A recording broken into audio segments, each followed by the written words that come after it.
let me show you the next giveaway knife. I finished the handle, and boy, did that come out nice. I'm telling you, I like the true oil finish. Let me see if I can find a way to show you how shiny this came. I guess not. Anyway, I did not have any gun blue like I thought, so I left the spine and the tang shiny, and the blade has been etched and tumbled. So I need to make a sheath for this, and it will go right here with the rest of my giveaway knives. And let's see, how close am I? Let me go find my analytics page. 1 second, we're working on it. Analytics.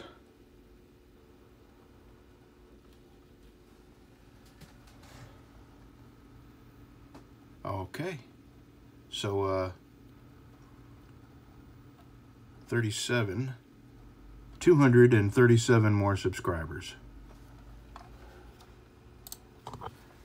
All right, I'm going to tell you the how I got fired from Terminix story.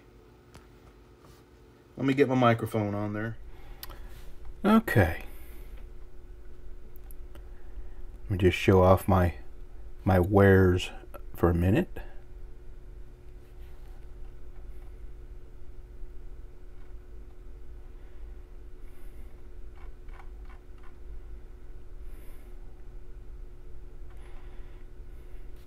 We know this guy.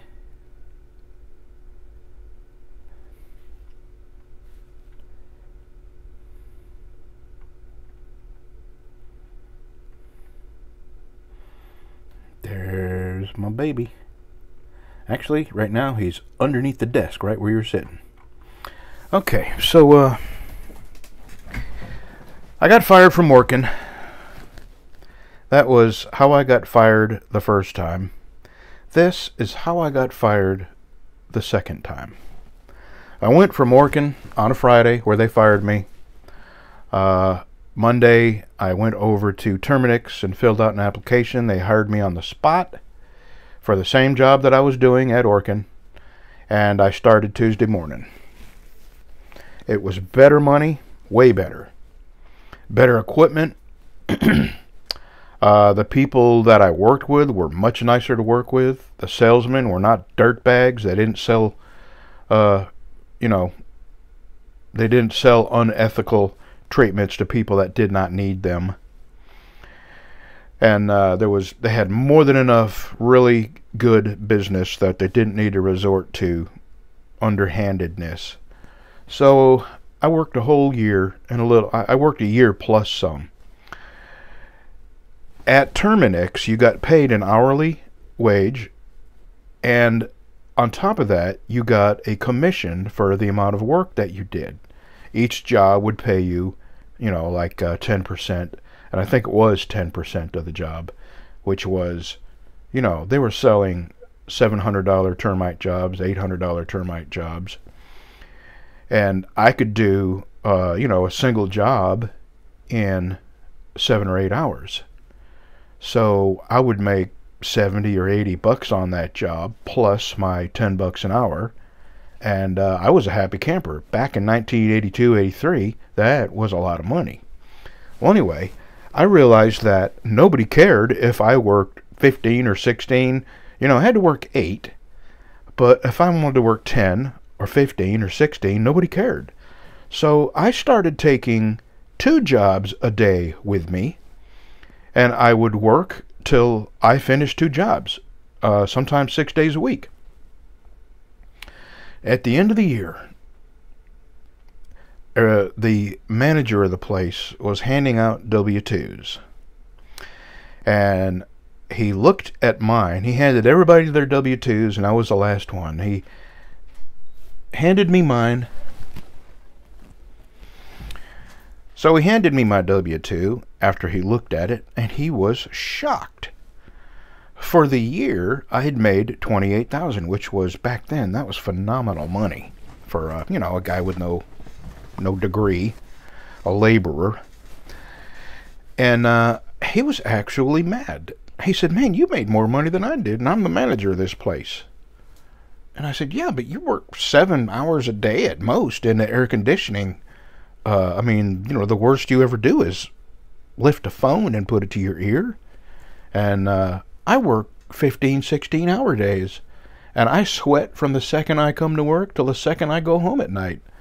I'm exposed to dangerous chemicals. I'm breaking my back. I'm digging holes. I'm using hammer drills. And, my job is 10 times harder than yours. I don't see why it would make you mad that I made more money."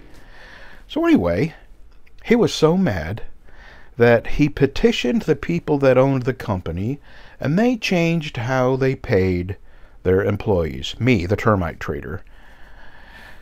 And they put me on strictly hourly with no commission. I was freaking pissed. What a dirty, dirty thing to do. I earned every red cent I made from them people. It was some terribly hard work. And the only reason I was able to work that hard is because I was a young guy. And quite honestly, I liked working hard. So I was unhappy. They were pissed that I had made that much money and they didn't know it. They thought maybe I just magically made that much money without having to work for it. So anyway, the next thing that pops up, I was not happy, and they knew I was not happy, and they expected me to continue to work as hard as I had been working for now half the money. And who would do that?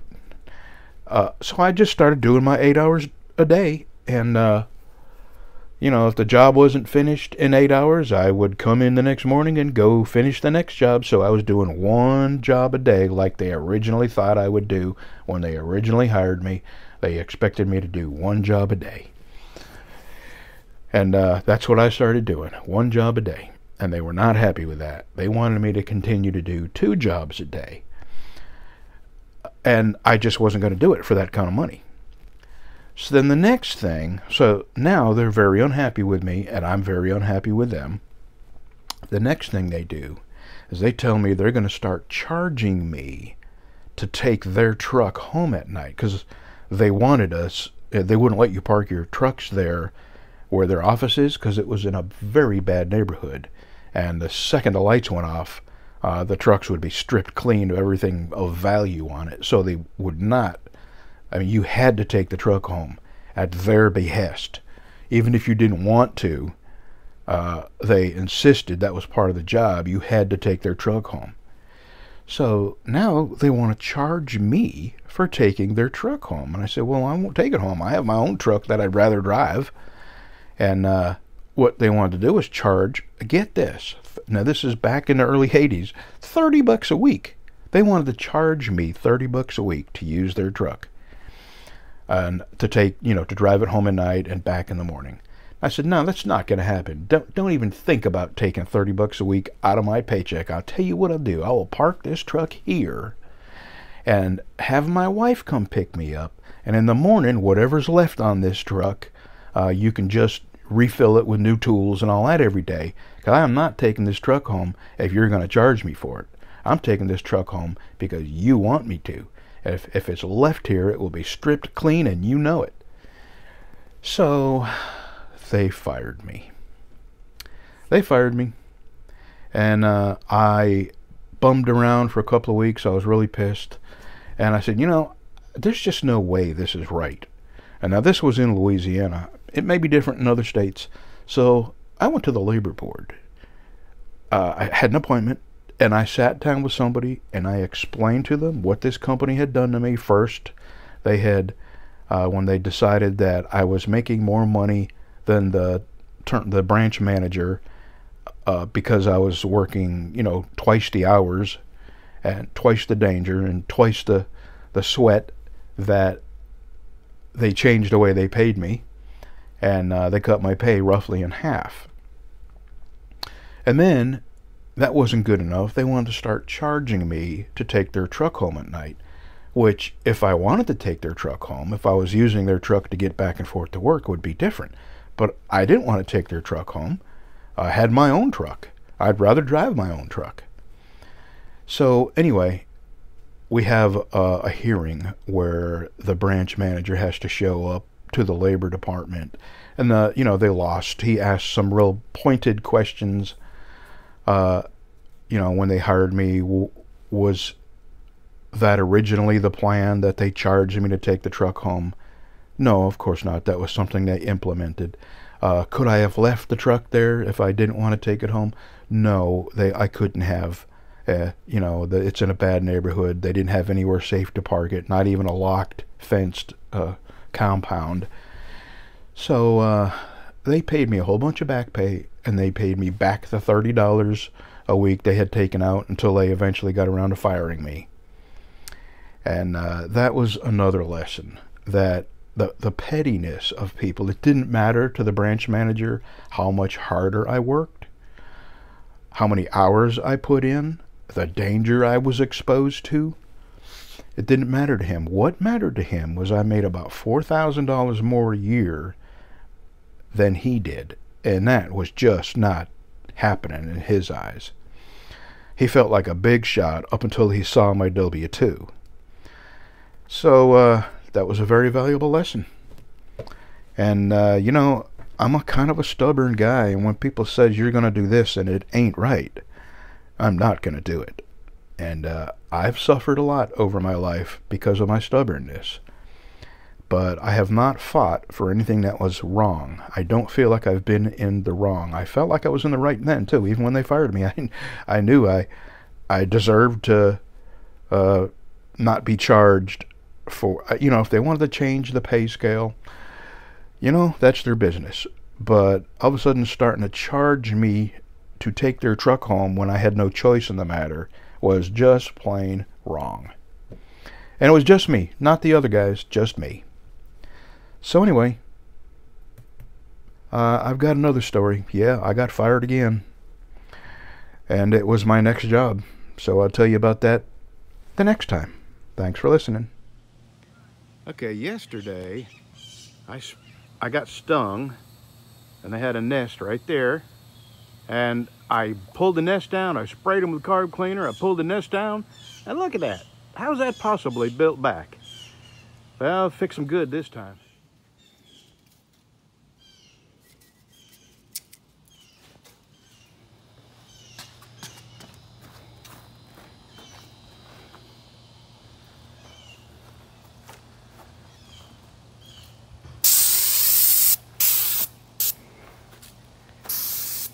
Oh yeah. All right, got them again. Let's hope they stay gone.